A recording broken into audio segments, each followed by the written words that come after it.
காலையிலே ரொம்ப ஹாப்பியாக இருந்தேன். ஏன்னு கேட்டீங்கன்னாக்கா, நைட்டு ஒரு கனவு இருந்துச்சு. அந்த கனவுல நான் என்ன பண்ணுறேன்னாக்கா, வேலைக்கு போய் ரெடி ஆகிட்டு போய் பஸ் ஸ்டாப்ல நின்னு பஸ்ஸுக்காக வெயிட் பண்ணுற மாரி ஒரு கனவு. அந்த கனவு இருந்துச்சு ரொம்பவே சந்தோஷமா இருந்துச்சு.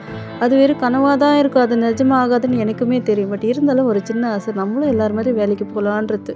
அந்த ஆசை சீக்கிரமா நிறைவேறணுன்ட்டு முருகர்கிட்ட எல்லாருமே வேண்டிக்கணும். நானுமே வேண்டிக்கிறேன். சந்தோஷத்துல 6 மணிக்கெல்லாம் ஏஞ்சிட்டேன். ஏஞ்சதுமே போய் குளிச்சுட்டு வந்துட்டு ரெடி ஆகிட்டு வந்துட்டேன். ஏன்னா எப்பயுமே நைட்டி தான் போடுவேன். இன்னைக்கு ட்ரெஸ் போட்டேன். அப்புறம் கிச்சனுக்கு என்ட்ரி கொடுத்தாச்சு. என்ன சமைக்கலான்னு யோசிச்சுட்டேன். இந்த சரி ஜீரக தண்ணி குடிக்கலான்ட்டு ஃபர்ஸ்ட்டு ஜீரக தண்ணி குடிச்சிட்டேன். அதுக்கப்புறம் கீரை இருந்துச்சு. எங்கள் ஊர்லலாம் மணத்தக்காளி கீரை அப்படின்னு சொல்லுவாங்க. இங்கே என்ன சொல்லுவாங்கன்ட்டு எனக்கு தெரியாது. எங்கள் அம்மா ஊரில் என்ன சொல்லுவாங்களோ அதே தான் நானும் சொல்லுவேன். இங்கே கீரை பொரியல் பண்ணிட்டு ரசம் பண்ணிட்டு வாழைப்பூ இருந்துச்சு, அதை வறுக்கலான்னு நினச்சேன். எல்லாமே ரெடி பண்ணிட்டு இருந்தேன். கீரை ஆஞ்சிட்டு அதுக்கப்புறம் தண்ணியில் க்ளீனாக வாஷ் பண்ணி எடுத்துக்கிட்டு அதுக்கப்புறம் சின்ன சின்னதாக கட் பண்ணி வச்சுக்கிட்டு அது பொரியலுக்கு வெங்காயம் வரமிளகாய் எல்லாம் கட் பண்ணி வச்சுக்கிட்டு இருந்தேன்.